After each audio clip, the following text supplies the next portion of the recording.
قرآن میں اس طرح کا کوئی ذکر نہیں ہے۔ لا الہ الا انت سبحانک انی کنت من الظالمین، یہ حضرت یونس علیہ السلام کی وہ دعا ہے کہ جو انہوں نے مچھلی کے پیٹ میں جب گئے اور انہوں نے اللہ کی پکڑ کو محسوس کیا تو اللہ سے دعا کی۔ یقیناً اگر کوئی شخص یہ محسوس کرتا ہے کہ ہم اللہ کی گرفت میں ہیں تو وہ یہ آیت پڑھ سکتا ہے، بہت اچھی بات ہے، لیکن اس کی 1,00,000 کی مقدار میں کیا خوبی ہے یہ میں نہیں جانتا۔ اللہ کے کلام سے جو بات سمجھ میں آتی ہے وہ یہ ہے کہ جب کبھی بھی ہم اللہ کے کلام کو پڑھیں تو اس کو سمجھ کے پڑھیں، ہم اللہ کا ذکر کریں تو ہم اللہ کا ذکر سمجھ کے کریں۔ جب آپ تعداد کے چکر میں پڑھتے ہیں تو پھر سمجھ میں آپ کی دلچسپی نہیں ہوتی۔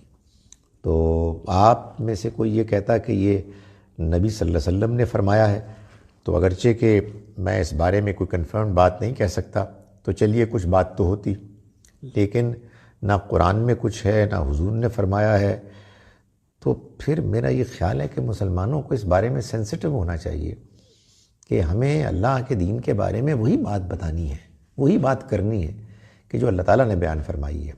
کوئی آدمی یہ کہتا ہے کہ اس آیت یا کسی اور سورہ آیت کے پڑھنے سے کچھ شیطانی چیزیں ٹلتی ہیں اور یہ ہمارا تجربہ ہے، یہ ایک اور بات ہے۔ یہ اصل میں قرآن مجید کو اس ذکر کی حیثیت میں پڑھنا ہی نہیں ہے کہ جو اصل میں قرآن کا اصل پڑھنا ہے، جو اصل مقصد ہے۔ آپ اگر میرا کنسرن سمجھیں تو میں یہ پوچھ رہا ہوں کہ یہ کون صاحب ہیں محمد صلی اللہ علیہ وسلم کے علاوہ جنہوں نے آپ کو 1,00,000 مرتبہ پڑھنے کو کہا ہے؟ ان کا سٹیٹس کیا ہے؟ ان کی اپوائنٹمنٹ کس نے کی تھی؟ Who is he?